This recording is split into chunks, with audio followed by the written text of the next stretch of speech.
ജീവിച്ചിരിക്കുന്നതിന് തെളിവായി ഒരു സ്മാരകം മാത്രം. മറുത്തു പറയരുത്. എന്നോട് കാണിക്കുന്ന ഒരു ദയ, ഒരു പാവത്തിൽ നിന്നെങ്കിലും മുക്തി കിട്ടാൻ ഞാൻ നിന്നോട് അപേക്ഷിക്കുകയാണ്.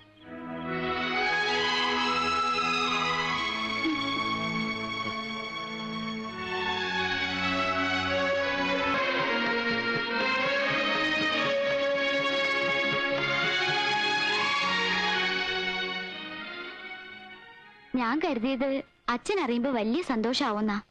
അച്യുതേട്ടന്റെ കാര്യസ്ഥ പണി തുടങ്ങിയ പിന്നെ അച്ഛന് തേങ്ങയുടെയും ചക്കയുടെയും കണക്കെന്നേ ഉള്ളൂ. നൃത്തവും സംഗീതവും ഒക്കെ മറന്നുപോയി. നിനക്ക് സന്തോഷായോ? എനിക്ക് തൃപ്തിയായി.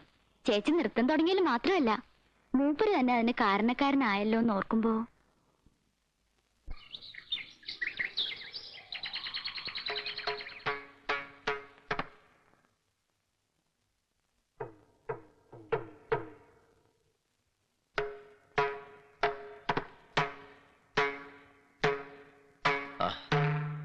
വെറുതെ ഒരു ശ്രമം നടത്തിയതാ. ഭാനു ഇരിക്കൂ. പണിക്കർ സാറിനെ ഒന്ന് അറിയിക്കായിരുന്നു. അറിയിച്ചു കഴിഞ്ഞല്ലോ. ഭാനു എന്താ കരുതിയത്? മറുപടിയും വന്നു. അദ്ദേഹം വരുന്നുണ്ട്. ആ, കൂടെ ഡൽഹിയിൽ എന്റെ സുഹൃത്തായ CS ഉണ്ട്. അയാൾ നാഷണൽ TVക്ക് വേണ്ടി ഒരു പ്രോഗ്രാം തയ്യാറാക്കുന്നുണ്ട്. കേരളത്തിൽ വെച്ചാ എന്റെ ഷൂട്ടിംഗ്. ഭാനുവാ ആ പരിപാടിയുടെ ഡെമോൺസ്ട്രേഷൻ നടത്തുന്നത്. എങ്ങനെ? ഇത്രയൊന്നും പെട്ടെന്ന്.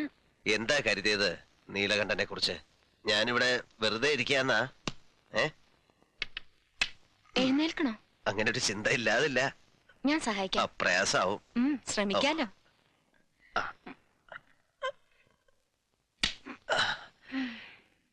ഇനി ആ വീൽ ചെയറിനടുത്തേക്ക്.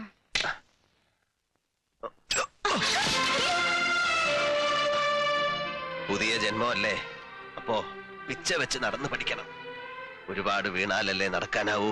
കണ്ടിട്ടില്ലേ കുട്ടികളെ? എന്താ ഈ കാട്ടണത് നീല? എനിക്ക്